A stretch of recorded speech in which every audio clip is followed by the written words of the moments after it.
Hello friends, मैं Malti Saxena, assistant professor Biyani girls BEd college गुरु केपीओ की ओर से आप सभी का स्वागत करती हूँ। आज हम बात करने जा रहे हैं उपन्यास सम्राट मुंशी प्रेमचंद के बारे में। मुंशी प्रेमचंद का जन्म हुआ था सन 1880 में उत्तर प्रदेश के लम्ही ग्राम में। ये प्रारंभ में नवाब राय के नाम से जाने जाते थे और उर्दू में अपना साहित्य रचना किया करते थे।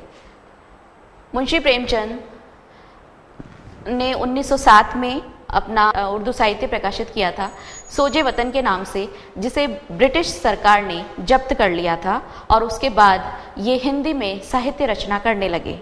मुंशी प्रेमचंद ने बहुत सारी कहानियाँ लिखी हैं, लगभग 300 के लगभग इन्होंने कहानियाँ लिखी, जो कि मानसरोवर के नाम से प्रकाशित हुई और मानसरोवर के 8 खंडों में इनकी कहानियाँ प्रकाशित हुई हैं। लगभग 300 कहानियाँ इन्होंने लिखी, जिनमें पूस की रात, कफन, शतरंज के खिलाड़ी आदि कहानियाँ हैं। इसके साथ ही मुंशी प्रेमचंद ने काफ़ी उपन्यास लिखे, जिनमें इनके प्रमुख उपन्यास हैं रंगभूमि, कर्मभूमि, निर्मला आदि।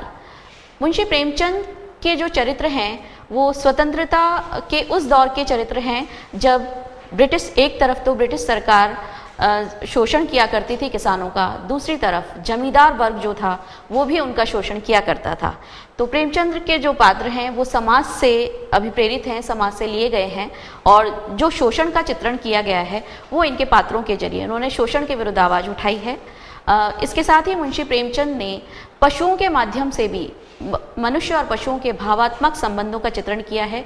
जैसे कि 2 बैलों की कथा इनकी कहानी है, जिसमें 2 बैलों के माध्यम से प्रेमचंद ने पशुओं और मनुष्य का भावात्मक संबंध किस प्रकार का होता है, एक किसान के लिए बैल कितनी अहमियत रखते थे उस समय में, ये चित्रण मुंशी प्रेमचंद ने अपने साहित्य में किया है।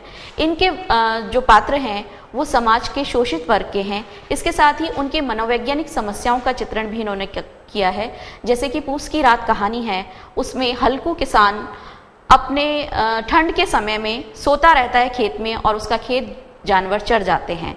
तो उसके माध्यम से प्रेमचंद ने ये बताया है कि उस समय एक किसान की मनोस्थिति ऐसी थी कि उसे जाड़े से का बचाव ज़्यादा अच्छा लग रहा था, बजाय इसके कि उसका खेत जो है, क्योंकि जिस खेत में वो खेती करता है उसकी सारी फसल उसको जमींदार को देनी पड़ती थी। तो उसे लगा कि जब मैं इस खेत से मैं कुछ प्राप्त ही नहीं कर सकता तो मैं इसकी रक्षा क्यों करूं, इसलिए उसको खेती के चले जाने का कोई गम नहीं होता। उसे लगता है कि मैंने जाड़े से अपना बचाव किया, सर्दी से अपना बचाव किया। तो प्रेमचंद ने समाज के प्रत्येक वर्ग को बहुत बारीकी से उन्होंने देखा और उन्हीं का चित्रण किया है। नारी चित्रण भी उन्होंने निर्मला के माध्यम से किया। एक उपेक्षित नारी की क्या दशा थी उस समय तत्कालीन समाज में, 1947 से पहले जो चित्रण किए हैं प्रेमचंद ने, वो हमारे समाज को दर्शाते हैं।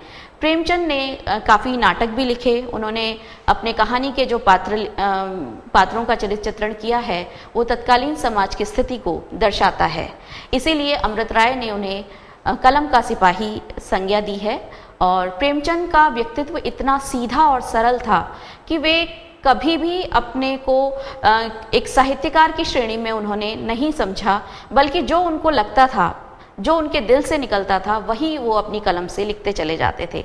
उनका व्यक्तित्व बहुत ही साधारण था और आज 1936 में इस महान साहित्यकार का निधन हुआ। आज भी उनकी कहानियाँ मानसरोवर के 8 खंडों में विभक्त है, जिनका विदेशी भाषाओं में अनुवाद हो चुका है। और जब भी कभी हम उन कहानियों को पढ़ते हैं तो हमें स्वतंत्रता से पहले के समाज का एक प्रतिरूप देखने को मिलता है मुंशी प्रेमचंद की कथा साहित्य में।